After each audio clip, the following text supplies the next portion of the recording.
Top 5 benefits of saluyot or jute leaves.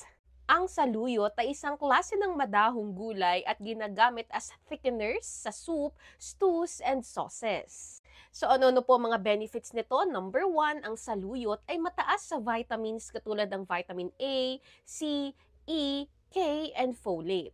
Number 2, ang saluyot ay mayaman din sa minerals dahil naglalaman din ito ng calcium, magnesium, potassium, and iron. Number 3, sinusuportahan din ito ang ating digestive health dahil ito ay mataas sa fiber at nagpe-prevent ng constipation. Number 4, tumutulong din itong pataasin ang ating resistensya dahil naglalaman din ito ng antioxidants na tumutulong upang maiwasan ng iba't ibang klase ng sakit.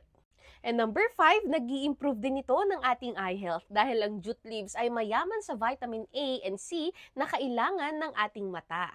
Dok, wala kaming tanim na saluyot. Saan nakukuha nito?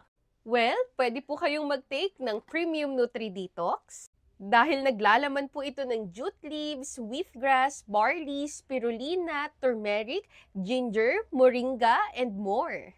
Kaya nakakatulong po ito sa may mga constipation, hyperacidity, or any digestive health issues.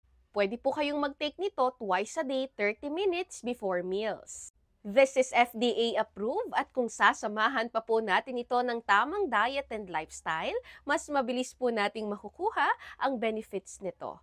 Prevention is always better than cure. Stay healthy po!